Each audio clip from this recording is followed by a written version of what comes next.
pasa es que es un poco más difícil coordinarlo cuando estamos haciendo las dos cámaras porque tienen que estar balanceadas ambas. Ok, ¿estamos? 5 segundos. Bueno, Margarita, a la productora, habló con usted, ¿no? Directamente. Me dijo algo. 21. Me dijo algo 31, nada más. 2, 3, Ok. 4, 5. ¿Está acabando? Ok. Bueno, vamos a comenzar. Como están en el marco de una reunión, digamos, internacional acerca de problemas de delincuencia internacional, en este caso uno de los más grandes de República Dominicana, quizás sea el tráfico de seres humanos. Hablando en ese marco, ¿cómo entran los braceros a República Dominicana? Bueno, ha habido en ese sentido alguna forma de tradición, fruto de la producción de azúcar. Fruto de la producción de azúcar, en el siglo XVI trajeron negros bozales de África. Como consecuencia de esa actividad productiva, también han traído negro bracero de Haití. Es decir, y hablo negro bracero de Haití porque Haití es una nación que no cuajó como nación. Cuando debió hacerlo, Haití sufrió un proceso de independencia, de liberación del negro y la proclamación de la primera república negra en el mundo, cosa que fue un proceso hermosísimo porque fue de liberación y de independencia al mismo tiempo. Pero Haití no ha llegado a cuajar como nación. Por eso es una gran responsabilidad de la comunidad internacional y, por qué no decirlo, también de nosotros que compartimos con ellos la isla. Entonces, el bracero entra ahora y para actividades productivas agrícolas. Ya no solo el azúcar, porque el azúcar en nosotros ha reducido en mucho la producción de granos, de frutos y de otro tipo de actividad, además del azúcar. Y entraba en los tiempos de Trujillo con contrato entre los dos estados. Luego siguió haciéndose así en los años, por ejemplo, los años 70, cuando el presidente era el doctor Balaguer, también había una especie de contrato entre los estados para traer braceros haitianos a trabajar en el país. Y eso se convirtió un poco en una tradición en este país. Y las condiciones de vida de esos braceros ha sido siempre muy criticable porque está por debajo de los límites de lo humano. Es una situación que para nosotros, este gobierno, es un desafío. Sin embargo, los consorcios azucareros dicen que, bueno, que no hay alternativa, básicamente. O sea, que incluso les pagan menos que el salario mínimo porque la industria azucarera está en dificultades. Pero ¿justifica eso que se trate de esas personas? Son los mismos argumentos que se usan contra los dominicanos ilegales que viven en Estados Unidos. Exactamente. Los mismos argumentos. Por eso entonces, es que los productores... en Estados Unidos se puede identificar muy bien con este problema. Correcto. O sea, los productores norteamericanos en New York, por ejemplo, que es donde más hay dominicanos en Estados Unidos, usarán los mismos argumentos. Nosotros, esos argumentos no tienen sentido para nosotros. Bueno, quizás con la excepción, porque no lo voy a decir. No tienen sentido histórico, no tienen sentido humano, no tienen sentido político ni social. No le voy a decir que en Estados Unidos no hay tráfico de ilegales, absolutamente lo hay en Europa, en todas partes, pero no he visto en toda mi carrera periodística en Estados Unidos nunca un lugar donde los exploten de una manera tan descuidada como aquí, y nunca he visto lo que aparenta aquí ser una especie de complicidad entre empresarios, militares y algunos funcionarios gubernamentales. Mire, si pasara eso en muchos países, ese no sería un buen argumento, porque tendríamos que aplicar aquel adagio de que a mal de muchos, compensación de tontos, ¿no? Esa no es la idea. La idea es que está ocurriendo en el país. Y tenemos décadas con ese problema, ¿cómo no? Y ha habido complicidad de todos los sectores. Ciertamente ha sido así. Es un hecho que hay que superar. O sea, el gobierno actual representa, o sea, ve eso como un gran reto, entonces. Como un desafío, así es. O sea, como un desafío. La complicidad de funcionarios gubernamentales, el ejército, los consorcios azucareros. Y eliminar las condiciones de vida de esos braceros. Lo que implica eliminar complicidad y otras cosas más. Para nosotros es importante manejar esa política migratoria con mucha limpieza. Ok, hoy en día, ¿cómo entran O sea, yo estuve en la frontera, estuve en campamentos clandestinos por donde entran cientos de haitianos. Los procesan en un pueblo que se llama Pueblo Escondido. Hace exactamente 7 días vinieron 1.500 haitianos. Están pasando por libres. Entran por donde entran las drogas. Exactamente. Porque ese es el otro gran Porque, problema. Con el tráfico humano viene el tráfico de las drogas. correcto. Así es. Entonces nosotros tenemos ese otro desafío para nosotros, la frontera, o las fronteras, de tierra, de aire o de mar. O sea, pero ¿cómo combaten este problema cuando es una cosa tan establecida? ¿Cómo combatirlo? Cuando usted inicia un proceso de reforma y de cambio en una sociedad, usted va avanzando en eso y va logrando palmada tras palmada los propósitos y objetivos trazados. No es difícil para este gobierno lograr superar esa situación. Ahora, si usted me dice hoy, le diré, no, es un proceso. Nos toma meses, nos toma días, nos toma años. Es decir, sí le puedo decir que en un tiempo prudente usted volverá y sentirá las cosas sustancialmente mejoradas. Así será. Sí, seguro que sí. Porque hay políticas migratorias que en este país no están definidas. Como secretario de Interior soy el responsable del área de migración, pero soy responsable del área de seguridad ciudadana en sentido general. Y por tanto, junto con las Fuerzas Armadas, la Secretaría de las Fuerzas Armadas, tocamos lo que tiene que ver la seguridad fronteriza y las políticas fronterizas. A mí lo que me sorprendió enormemente cuando estuve en la frontera y estuve en un puesto fronterizo remoto, no sé si está familiarizado con él, se llama El Aguacate. El teniente que estaba a cargo del puesto me dice, mira, entran todos por aquel paso de montaña y sí, van al campamento ese clandestino y después viene inmigración y los procesa ahí. Y la pregunta que yo le hice fue muy sencilla, pero bueno, si inmigración nos procesa y esto es un proceso legal, ¿por qué no esta inmigración aquí en el puesto fronterizo y pasan los haitianos por aquí? O sea, yo entiendo que hay una necesidad de mano de obra aquí, pero ¿por qué no hacer el proceso legal? Y así es. Esa es la gran... ¿Y qué le respondió? Posiblemente le respondió que ahí no estaba el negocio. La ¿Verdad? Le habrá dicho que ahí no estaba el negocio. La manera en que me respondió es, bueno, eso es inmigración que los procesa ya. Y lo que más me sorprendió es lo que me dijo a continuación. ¿Y quién aguanta todos esos negros acá?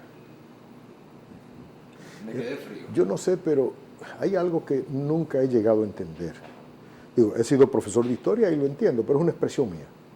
Y es porque nosotros somos una comunidad mulata. Y el mulato es una mezcla de blanco y de negro. Somos en consecuencia negroides. Y rechazar al haitiano por negro es algo insostenible a esta altura de los tiempos.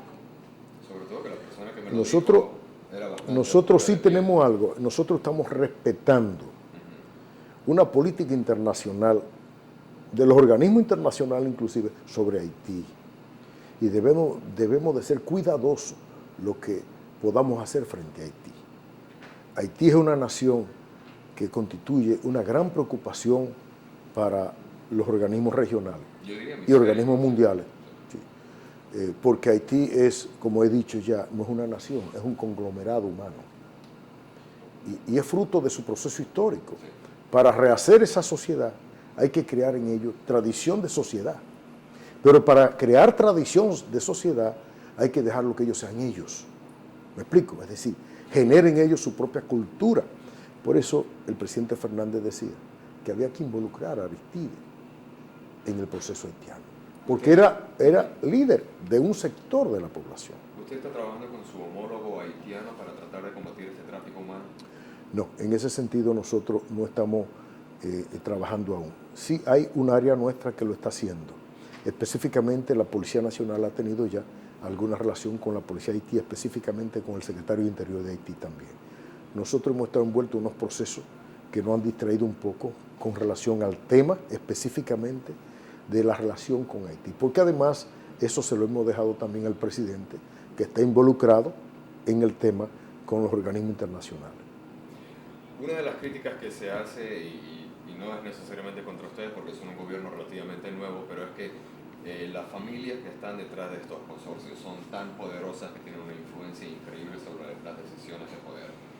¿Qué le hace a usted pensar que su gobierno pueda ser diferente a los anteriores en ese sentido de combatir con estos grandes potentados?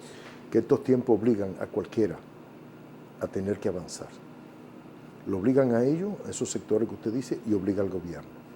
El proceso mundial no permite ni tolera eso. Es elemental.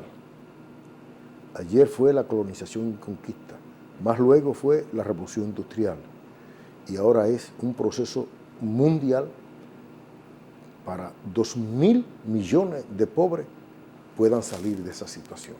Eso incluye a Haití y nos incluye a una parte importante de nosotros también. Bueno, una parte importante porque hay una población haitiana muy grande aquí, una población que incluso no es considerada dominicana aunque hayan nacido aquí o aunque sean nietos. ¿Qué es lo que define a un dominicano? Bueno, está establecido en la Constitución, ¿verdad? Y en ese sentido, los haitianos que han nacido aquí han de considerarse dominicanos si no han sido declarados en otro sentido. Hay prejuicios históricos entre los dos pueblos. Cuando alguna gente ha querido plantear el hecho de que Haití y nosotros llegamos a una unificación como naciones, se le ha respondido siempre que es imposible, que son naciones con cultura distinta. Ahora bien, eso no quiere decir que no lo respetemos como nación. Claro. Hay cosas, yo he visto en la política migratoria de países desarrollados cómo no aceptan al inmigrante ilegal, pero aceptan al fruto a sus hijos, ¿no? Exactamente. Y ha habido como hasta separación familiar. Es que es espinosa la política migratoria, es muy espinosa. Tiene un laberinto, tiene muchos aspectos a tratar. Cuando habla de la Constitución se refiere al título 3, Derechos Políticos, sección 1 de la Nacionalidad. Sí, me refiero a estos temas. Dice, todas las personas que nacieren en el territorio de la República, con excepción de los hijos legítimos de los extranjeros residentes en el país en representación diplomática o los que están de tránsito en él. ¿Qué se define por tránsito? Un periodo. Bueno, la palabra tránsito es una palabra legal, puramente legal. Exacto, pero ¿qué quiere decir tránsito? Tránsito significa el que no tiene ni residencia en el país, ni establecido en el país. Tránsito es todo ciudadano que venga aún con permiso legal para venir, sea por un visado o sea por una tarjeta turística, por ejemplo. Una persona que lleva aquí 40 años es considerada de tránsito. Bueno, el problema está en que ahí entramos en el otro aspecto. ¿Es indocumentado o es documentado? Bueno, sí es. No, le pregunto, ¿no? Sí. Porque nosotros tenemos dominicanos viviendo en Europa, en Estados Unidos, que tienen más de 20 años viviendo en esos países y quizás no han logrado su legalidad. Ahora, yo quiero decirle a usted, óigame, la palabra tránsito en términos jurídicos, y le habla entonces el abogado ahora, significa lo que le acabé de señalar. Es una persona de paso en un país. Ahora, si es residente es otra cosa. Si es residente, formalmente residente, no es de tránsito. Y mucho más, una persona indocumentada es también tránsito hasta ilegal en ese caso. Supuestamente todos los que viven en los batalles están documentados porque les entregaron documentos para ir a trabajar. Los que viven en los batalles están de tránsito, con documento o sin documento. Es tránsito eso. Yo tengo visa para ir a Estados Unidos. Si voy a Estados Unidos en este momento, estoy de tránsito. Con lo que jurídicamente se llama tránsito. Pero estas personas que están en los batalles están documentadas, tienen documentos. ¿Qué tipo de documento? Si es un documento, un permiso como bracero para trabajar, tienen un permiso, una autorización para estar en el país trabajando. Pero la palabra tránsito, como la estamos hablando, significa lo que yo le expliqué ahorita. Ahora, una persona residente es otra cosa. La pregunta es muy sencilla. Una persona que lleva aquí 40 años a lo mejor está en tránsito. Es que usted me está tomando la definición literal.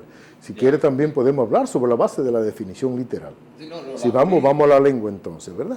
Porque si usted quiere, yo se lo definí en términos jurídicos, pero usted quiere que yo se lo define en términos literales. Digo porque quizás sea más fácil para la audiencia entender. Sí, pero usted no me lo está poniendo así. Póngamelo así, entonces conversamos. ¿Qué se define tránsito? Para que lo pueda entender nuestra audiencia. Como usted me leyó la Constitución, se lo definí jurídicamente. Y jurídicamente está como ya se lo expliqué. Ahora, una persona de tránsito en este país puede ser hasta una persona, si es literalmente que estamos hablando, aún con residencia, aún con nacionalidad, que esté de paso y pase unos días por aquí. Y siga y se vaya. Eso es tránsito, ¿verdad? Ahora, con la definición lingüística, No puede hablarse de tránsito una persona con 40 años, o 20 años, o 5 años, 7 años, 3 años, 2 años. Ahora, si es jurídico el término, entonces vamos a la documentación que avala su condición o de residente o persona en tránsito o persona indocumentada. El hijo de esa persona que lleva aquí 40 años no es No, no, el que lleva 40 años no tiene razón para que no se le dé la residencia, el derecho a residir. Hasta la naturalización se la quisiera. Si hay un... Y yo le voy a decir algo, ¿no? Ajá. Por la Secretaría de Interior es donde se dan las naturalizaciones. Y nosotros recibimos, para no decir nada, pero muy pocas solicitudes de ciudadanos haitianos. Recibimos más de otras nacionalidades que de haitianos. Y eso se debe, en parte, en gran parte, a que ellos simplemente desconocen. Bueno, esa es una interpretación suya. Quizá usted tenga alguna razón para decirlo así. No, le digo porque yo cuando estuve en los batalles estuve entrevistando a un muchacho de 29 años, nacido aquí, que nunca ha estado en Haití, tiene miedo de salir del batey porque tiene miedo de que lo vayan a deportar. O sea que son personas que viven atemorizadas. Es lógico, es lógico. Es lógico que estén atemorizadas. Eso es lógico. Porque pueden ser deportadas en cualquier momento. ¿Cómo no? A pesar de que nunca han estado en Haití. Bueno, es que yo le voy a decir lo siguiente. Al momento de usted pedirle la documentación a alguien y no tiene documentación, ¿qué usted hace? Si iniciáramos, por ejemplo, una acción de migración encaminada a repatriar lo que no son nacionales con autorización, haitianos con derecho, bueno, todo el que no tenga la documentación tendría que ser devuelto a Haití. Sin embargo, usted lo está diciendo. Aquí hay cientos de miles de haitianos.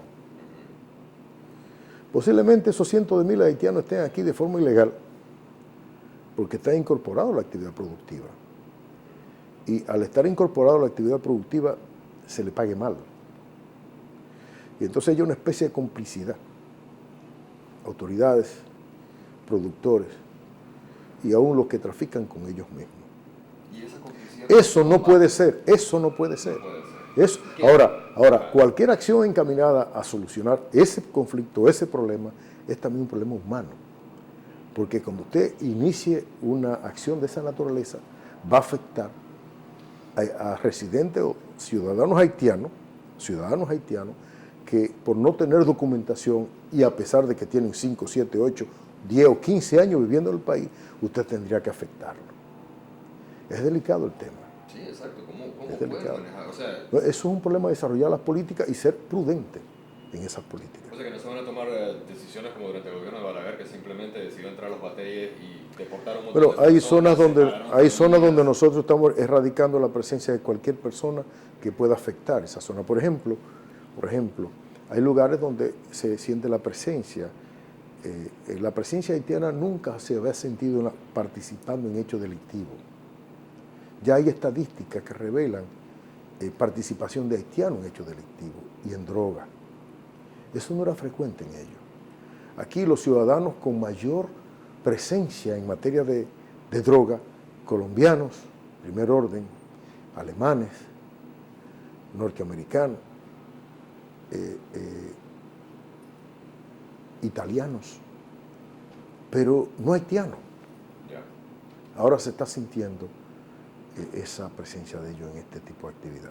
¿Usted conoce acerca de la existencia de campos clandestinos en la zona fronteriza? He escuchado sobre el tema. ¿No los ha visto nunca? No lo he visto personalmente, no lo he visto. He escuchado sobre el tema y hay un levantamiento que estamos haciendo sobre todas estas situaciones, porque ya le digo, hay que desarrollar una política migratoria en el filo de la navaja para ser justo. Yo le voy a mostrar un video si tiene un momento de paciencia conmigo. Este es el campo donde estuvimos nosotros. ¿Conoce dónde queda Puerto Escondido? No. No. Bueno, que es una zona... Cuando le digo que no, estoy tratando de ubicarlo. Sí. Ok. Es que yo me quedé asombrado. Bueno, claro, estuve trabajando con un padre que se llama el padre Rupoa, no sé si ha oído Sí, hablar cómo de él. no. Él lo que está tratando es de, miren, todos esos son haitianos recién llegados. El Buscón los trajo la noche anterior y llevaban... ¿Usted conoce aquí el pequeño Haití? No, no conozco. ¿Aquí en la capital? No. Es bueno que lo visite. Estos son...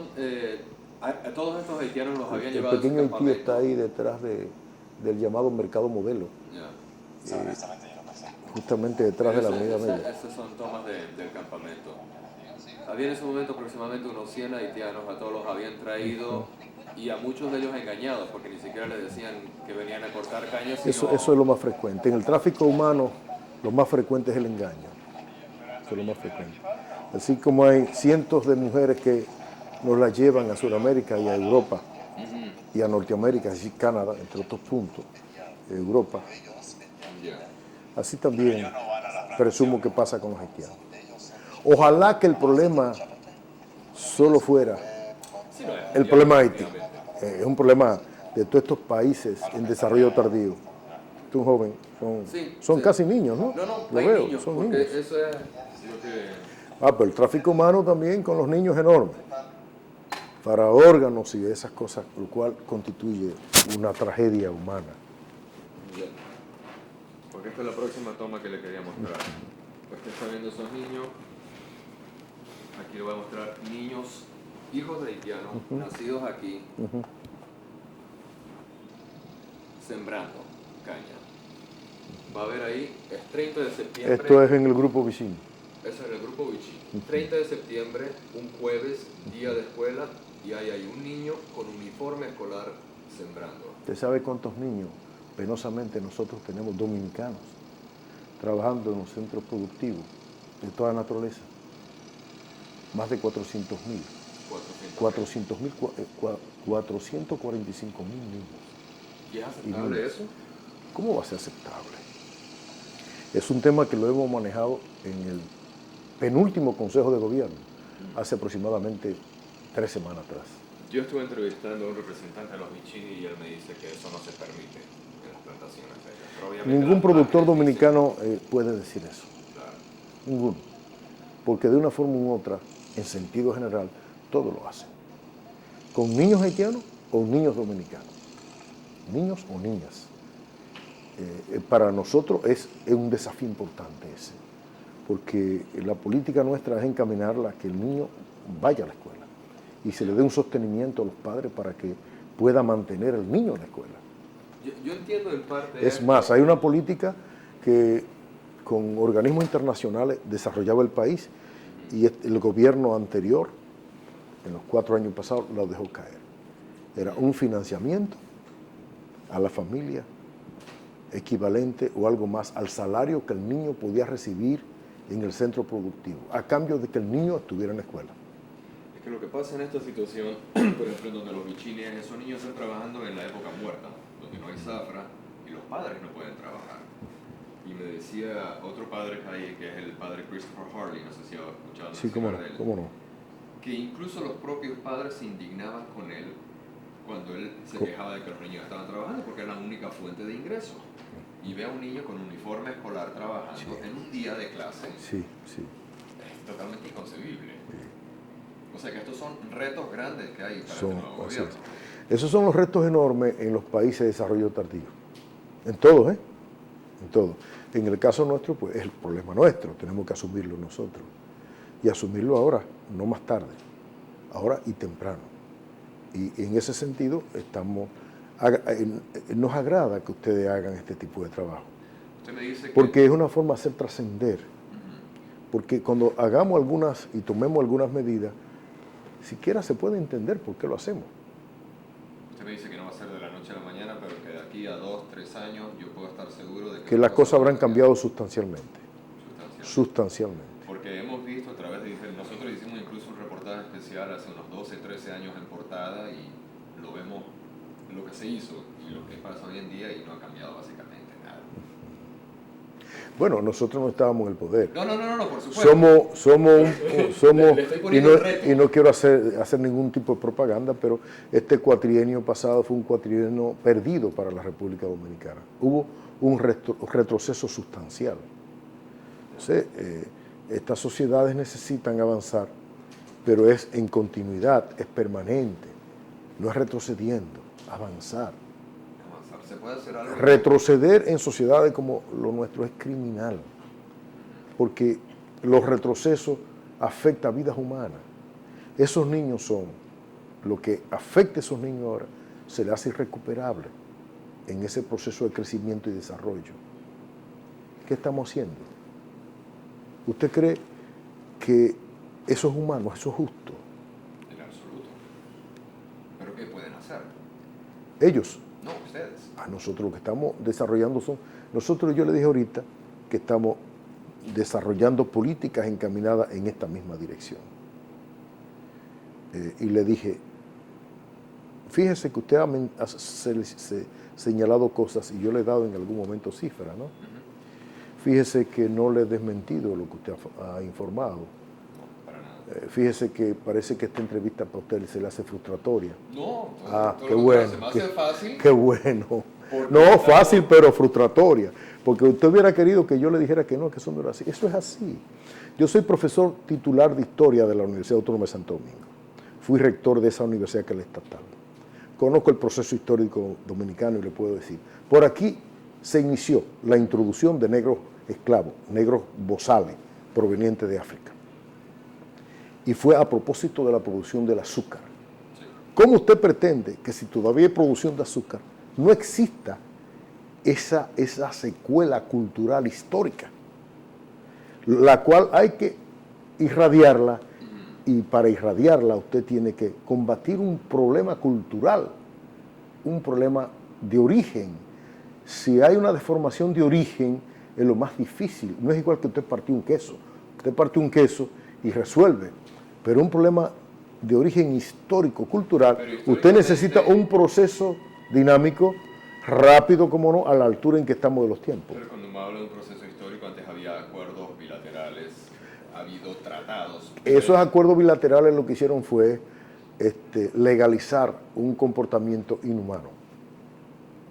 Porque era legalizar una forma de esclavitud en tiempos modernos. Eso es esclavitud. Eso es esclavitud. Así es. En el año 2005. Eso es esclavitud, y esclavitud son las condiciones de vida que tienen los dominicanos viviendo en la pobreza más abyecta. Lo que me sorprende es no ver dominicanos trabajando en los campos de caña. El dominicano por mucho tiempo abandonó los campos de caña para dedicarse a otras cosas, porque se lo fue dejando a los haitianos, porque además los productores preferían a los haitianos, incluyendo el Estado, porque les salía más barato, la mano de obra más barata. No les tienen que pagar. Exactamente, sí, exactamente pasa lo mismo con que, bueno, ¿por qué tenemos zona franca nosotros? Porque pagarle a un obrero americano, a un obrero alemán, el salario mínimo es muchísimas veces mayor que el salario mínimo del dominicano. Pero los braceros no les tienen que pagar el salario mínimo. A los braceros le pagan el salario que ellos quieren pagarle cuando le pagan salario. La otra cosa que me sorprendió es que incluso, disculpen un momento, se me olvidó apagarlo.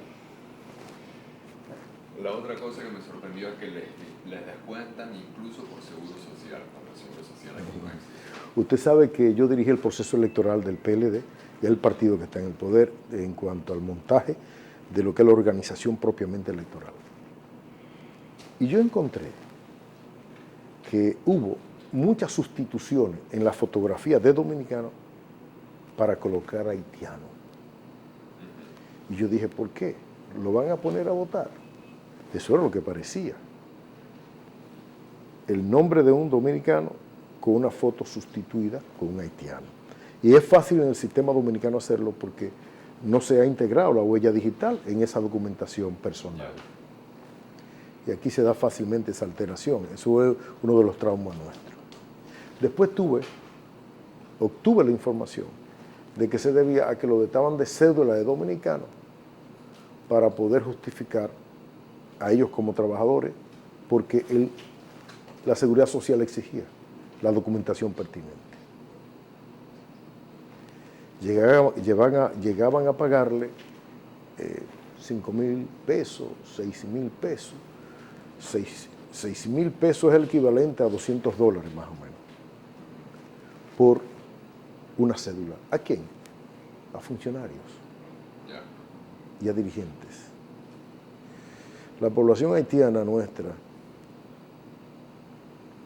ha sido víctima de un proceso histórico y Haití no se merece eso. Haití es el ejemplo más hermoso del continente. Y lo digo por el proceso que se dio en Haití, que fue un proceso fruto del proceso europeo sobre la Declaración de los Derechos Humanos. Fue el primer país en independizarse en todo el hemisferio. Así es, Estados pero Unidos. primera población negra que logra liberarse de la esclavitud. Ellos merecen respeto, a ellos hay que ayudarlo a salir de su situación como nación. Y hasta cierto punto para que entienda un poco la razón por la... ¿Ah? Sí, no, ya. Agárrate two shots o algo hablando. Porque en Estados Unidos somos 35 millones de hispanos, pero todos somos inmigrantes o hijos de inmigrantes. Así o sea, es. que nosotros nos vamos a identificar un poco con el haitiano, a pesar de que los mismos americanos en Nueva York van a ver al haitiano aquí explotado como los explotan a ellos Sí, allá. y es bueno que lo hagan ustedes así. Me Porque ¿a quién vamos a presentar como víctima? Al Estado. No, Las víctimas son ellos, sí. de muchas cosas. Y